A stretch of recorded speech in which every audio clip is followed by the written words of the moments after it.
అధికారం మా చేతిలో ఉంటే ఏమైనా చేయొచ్చు అని రెచ్చిపోయే నాయకులకి సరైన సమాధానం చెప్పేవాళ్ళుంటారు. సరైన సమాధానం చెప్పే రోజొస్తుంది ఖచ్చితంగాను.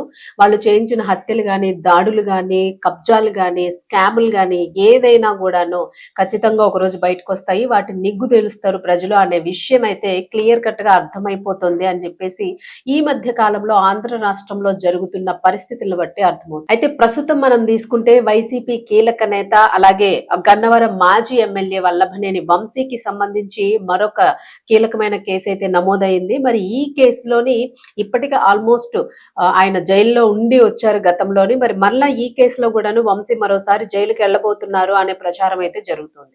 అయితే అసలు ఏంటి ఈ కేసు? ఎవరు ఈ కేసును నమోదు చేశారు? ఎక్కడ నమోదైంది? వల్లభనేని వంశీ ప్రధాన నిందితుడిగా ఈ కేసు నమోదు చేయబడింది. వంశీతో పాటు ఇంకెవరైనా ఉన్నారా?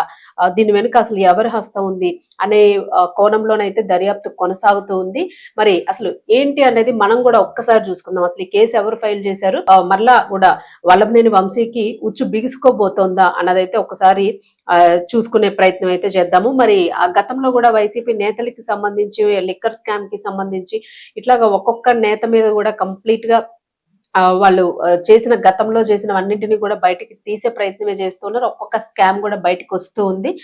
మరి ఇప్పుడు మళ్ళా వంశీకి అంటే పెద్ద వ్యక్తులు ఎవరైతే ఉన్నారో వీళ్ళందరూ కూడా ఆల్మోస్ట్ ఆల్ టార్గెటెడ్ గానే వీళ్ళ మీద మాచవరం పోలీస్ స్టేషన్ లో వల్లభనేని వంశీపై కేసు నమోదైంది. సునీల్ అనే వ్యక్తి ఇచ్చిన ఫిర్యాదుతో వంశీపై కేసును నమోదు చేశారు.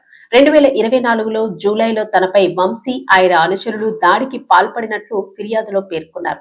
వంశీతో సహా మరో 8 మందిపై మాచవరం పోలీసులు కేసును నమోదు చేసుకున్నారు. సత్యవర్ధన్ ను వంశీ అండ్ కో కిడ్నాప్ చేసి దాడి చేశారని పోలీసులు గుర్తించారు. ఈ కేసులో వల్లభనేని వంశీ జైల్లో ఉండి బెయిలుపై బయటకు వచ్చిన విషయం తెలిసిందే. 2023లో గన్నవరం తెలుగుదేశం పార్టీ కార్యాలయంపై దాడి చేశారు. అయితే ఈ దాడిలో ప్రధాన సాక్షిగా సత్యవర్ధన్ ఉన్నారు.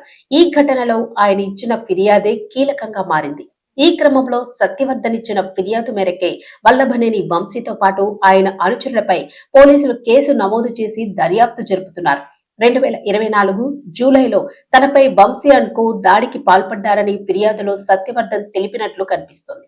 దీంతో వంశీతో పాటు మరో 8 మందిపై మాచవరం పోలీసులు కేసును నమోదు చేసుకున్నారు. వల్లభనేని వంశీ ఇప్పటికే పలు కేసులను ఎదుర్కొంటున్నారు. గతంలో టీడీపీ కార్యకర్త కిడ్నాప్ బెదిరింపుల కేసులో ఈ ఏడాది ఫిబ్రవరి 16న అరెస్ట్ అయ్యారు. ఆ తర్వాత ఆయనపై వరుసగా కేసులు నమోదయ్యాయి.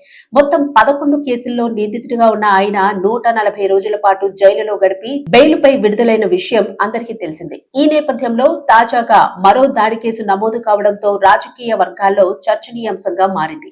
మరి వల్లభనేని వంశీ మరొకసారి జైలుకు వెళతారా అనేది ఇప్పుడు చర్చనీయాంశంగా మారింది. రాష్ట్ర రాజకీయాల్లో పూర్తి స్థాయిలో చర్చ జరుగుతోంది. వల్లభనేని వంశీతో పాటు ఇంకా ఈ కేసులు ఎవరెవరు ఉన్నది అనే కోణంలో పోలీసులు అయితే పూర్తిగా ఆరా తీస్తూ ఉన్నారు. మరి ఇంకా ఎవరైనా పెద్ద నేతలు బయటకు వస్తారా అనే అనుమానాలు కూడా వ్యక్తమవుతూ ఉన్నాయి.